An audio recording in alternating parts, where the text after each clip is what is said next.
गिरफ्तारी का विरोध, कारण क्या? देखिए, एक ज़मीन से सड़क से उठा हुआ युवा नेता जिनको किसी भी बिना किसी वजह से उनको जेल में डाल दिया जाता है और उसके बाद में अलग अलग थानों में घुमाया जाता है, ये शायद कानून के अंदर प्रावधान तो नहीं है। यहाँ की जो सरकार है, भाजपा सरकार है, उनका एक अलग रवैया सामने आ रहा है कि एक दलित समाज से उठा हुआ व्यक्ति उनके साथ में ये सारी चीज़ें करना ताकि वो टूट जाए और कोई भी भविष्य में ऐसा कोई कैंडिडेट खड़ा ना हो जो बहुजन समाज की, दलित समाज के लोगों की आवाज़ को उठा सके। मेरे हिसाब से यहाँ की सरकार है, नकारा सरकार है, यही सरकार मतलब कि चाह रही है कि ऐसे लोगों को, जो संघर्ष करने वाले लोगों को सड़कों पे नहीं आना चाहिए। हालांकि आज विनोद भाई कांग्रेस के अनुयायी के पदाधिकारी हैं और मैं भीम आर्मी का प्रदेश महासचिव हूँ। मैं किसी पार्टी और संगठन के नाते नहीं, एक अपनेत्व के नाते और एक समाज के नाते जो संघर्ष करने वाले लोग हैं उन लोगों के साथ में हमेशा हम लोग खड़े रहते हैं, उन्हीं के तौर पे मैं यहाँ पहुँचा हूँ। ठीक है, और इस चीज़ में आप देखना, एक हमेशा एक SC/ST लोगों के साथ में भेदभाव होता नज़र आता है, चाहे वो किसी भी चीज़ में हो। बाड़मेर में ऐसी कोई बहुत सारी घटनाएं होती है, उसमें बहुत सारी चीज़ें होती है। आज मुझे एक यहाँ बाड़मेर में बहुत एक दुख घटना दिख रही है कि जब कांग्रेस का एक बड़ा लीडर, प्रदेशाध्यक्ष अनुयायी के, वो जेल में है और कांग्रेस का एक भी कैंडिडेट नहीं बोल रहा है।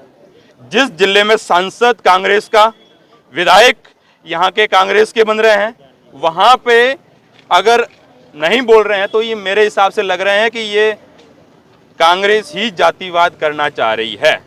पहले तो भाजपा ने तो अंदर डाला है, भाजपा के लोगों ने डाला है, पर अभी तक कांग्रेस के लोगों ने उनका समर्थन नहीं किया है। आज अगर यहाँ अनुयायी के कुछ साथी खड़े हैं तो ये उनके दिल में दुख है, दर्द है, इस वजह से आए हैं। इनके साथ में पूरी पार्टी के लोग, पूरे कार्यकर्ता नहीं है, कांग्रेस के लोग इनके साथ में नहीं है। तो शायद ये कांग्रेस को आने वाला जो समय है उसके लिए शुभ संकेत नहीं है। तो मेरे हिसाब से कि कांग्रेस के जितने भी पदाधिकारी हैं उनको आज यहाँ होना चाहिए, पर नहीं है तो इसका खामियाजा शासन और प्रशासन को भुगतना ही पड़ेगा और ये भुगतनाने वाले हम लोग ही होंगे और ये युवा ही होंगे। जो दलित वर्ग से आने वाले एक युवा को जेल में डालने के बाद में उनकी ना किसी भी प्रकार से सुनवाई की जाती है, उनके पीछे अपनी एडवोकेट की टीम, एक राष्ट्रीय स्तर की पार्टी जिनके पास में आर्थिक रूप से मजबूत है। कहते हैं राजनीति में युवा जो है वो भविष्य माना जाता है। आपके पास, आपके खिलाफ NSY के मामले में युवाओं के खिलाफ तो कोई भी पार्टी नहीं खड़ी है, तो आपका अब आगे का स्ट्रेटेजी क्या रहेगा? भविष्य तो कहाँ है, भविष्य तो जेलों में बैठा है 4 दिन से, जयपुर की सड़कों पे, थानों में इधर उधर से घुमाया जा रहा है। भविष्य तो कहाँ है? भविष्य जब देखिए, विनोद जाखड़ का कोई बैकग्राउंड कोई बड़ा नहीं है, वो अपने दम पे चुनाव लड़े, अपने दम पे जीते, ठीक है, और सड़क से उठा हुआ व्यक्ति है। तो शायद भाजपा के लोग और कांग्रेस के भी लोग जो चाह रहे हैं कि अगर विनोद जाखड़ आगे ना बढ़े तो किसी भी पार्टी के मोहताज नहीं है। बहुजन समाज के लोग, SC/ST के लोगों ने हमेशा अकेले लड़ी है। चाहे आज ही नहीं, इतिहास उठा के देख लें, 528,000 का धूल चटाने वाले लोग बहुजन समाज के लोग हैं। ठीक है, तो शायद आज का तो हमारा प्रदर्शन का ही कार्यक्रम था। अगर ये चीज़ें नहीं होती है, पूरे देश भर में एक बड़ा आंदोलन, चाहे वो कांग्रेस के खिलाफ भी करना पड़े तो युवा कांग्रेस के खिलाफ भी खड़ा होगा। और भाजपा तो है ही, शायद भाजपा, मुझे तो ये लग रहा है भाजपा को समझ आ जानी चाहिए, पर अभी तक नहीं आई है। पहले तो निक्कर में घूम रहे थे, अब तो पैंट हाफ फुल हो गए हैं। तो थोड़ा बहुत तो सोचें कि एक कैंडिडेट जो सड़क से लड़ रहा है उनके साथ में ऐसा अन्याय अत्याचार करना बहुत ही गलत बात है। बस इतना ही सही है। मेरा एक निवेदन है कि अगर भाजपा सरकार, पर्ची सरकार अगर सब में रहते विनोद भाई को रिहा नहीं करती है, पूरे राजस्थान में ही भीम आर्मी के बैनर तले बहुत ही बड़े आंदोलन किए जाएंगे। जिसकी जिम्मेदारी शासन और प्रशासन की रहेगी। उनको रिहा कैसे किया जा सकता है जबकि उनके खिलाफ मामला दर्ज हो गया और संगीन धाराओं में मामला दर्ज है, तो फिर ऐसे में पुलिस उनको रिहा कैसे करेगी? मामला दर्ज करना सत्ता के संरक्षण के बिना नहीं है। पुलिस ने तो कर दिया, पर जब सत्ता का संरक्षण होगा तभी वो सारी चीजें होती है। एक ही थाने से अलग अलग थानों में घुमाया जाता है, अलग अलग थानों में अलग अलग उनको जगह से टॉर्चर किया जाता है। ये सत्ता के संरक्षण में ही है।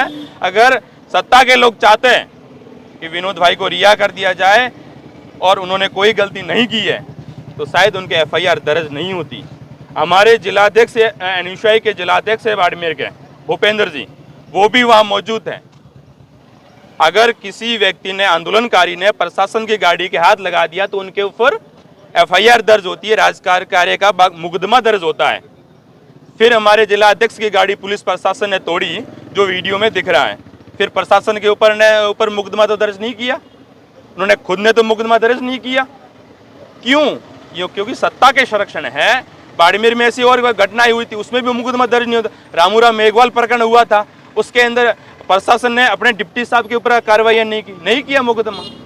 सत्ता के जो बैठे हैं वो लोग चाह रहे हैं कि हम लोग ही यहाँ सर्वे करवा रहे हैं, परंतु ऐसा नहीं होने दिया जा रहा। आज का युवा जगा हुआ युवा है और मजबूत युवा है। Yes, rolling. क्या मामला है और कैसे आना हुआ? आरएसएस द्वारा राजस्थान यूनिवर्सिटी के अंदर शस्त्र पूजा का कार्यक्रम कर रहे थे, तो उसका लोकतांत्रिक तरीके से एनओसी ने विरोध किया था। तो हमारे प्रदेश विनोद जाखड़ जी और पूरी एनओसी राजस्थान ने वहाँ विरोध कर रही थी। हमने लोकतांत्रिक तरीके से विरोध किया। फिर आरएसएस के ये लोग आए और हमारे ऊपर लाठीचार्ज कर दिया पुलिस से पहले। फिर हम वहाँ भागने की कोशिश रहे तो पुलिस ने भी लाठीचार्ज कर दिया, हमारे लोगों की गाड़ियाँ तोड़ी, हमारे लोगों को लाठीचार्ज किया। कई अभी एसएमएस में भर्ती है, कई सिर फूट गए। और फिर वहाँ से घर आए तो रात को 2 बजे 3 बजे पुलिस घर जाकर एनओसी के सभी पदाधिकारियों उठा के लेके गई, गिरफ्तार किया। 48 घंटे इधर इधर थानों में लेके घूमती रही कि कोई भीड़ नहीं हो। फिर कल उन्होंने जेसी किया तो संगीन धाराओं में मुकदमा लगा, जैसे हमारा कोई लेना देना नहीं। क्यों? हमारे एनओसी हो, कांग्रेस हो, हम हमेशा लोकतांत्रिक तरीके से विरोध करने वाले लोग हैं। हम लोकतांत्रिक से विरोध करें, हमने किसी वहाँ पुलिस हो, आरएस हो, किसी के सामने गलत अनहोनी वो ऐसी हरकत नहीं की थी।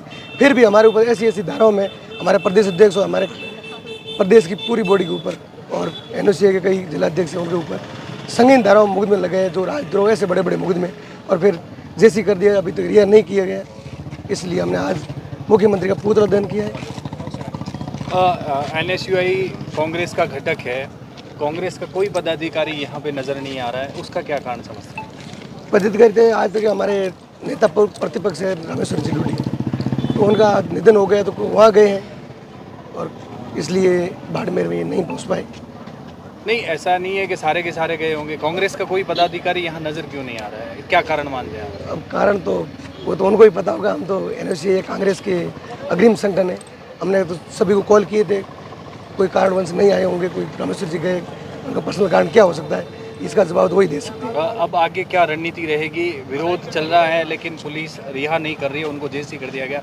आगामी क्या रणनीति? यदि जल्दी रिहा नहीं किया गया तो पूरे राजस्थान के अंदर हर जिले के अंदर हम आंदोलन करेंगे। जयपुर के अंदर मुख्यमंत्री आवास का घेराव करेंगे और लगभग राष्ट्रीय अध्यक्ष जी 7 तारीख को आ रहे हैं मुख्यमंत्री आवास का घेराव करने के लिए। 7 तारीख आएंगे तब मुख्यमंत्री आवास का घेराव करेंगे 7 तारीख। शस्त्र पूजा का विरोध करने का एनएसयूआई का कोई खास कारण ये है कि विश्वविद्यालय स्कूल है, इसके अंदर कलम और कॉपी पढ़ाई जाती है। सबसे बड़ा हथियार विश्वविद्यालय के अंदर कलम को माना गया है, तो फिर शस्त्र पूजा वहाँ शिक्षा के मंदिर में करनी कहाँ तक उचित है। इसलिए हमने विरोध किया कि यहाँ शस्त्र पूजा न करके कलम और कॉपी पेन की पूजा की जाए। इसलिए हमने संविधान को मानते हुए लोकतांत्रिक से विरोध किया था।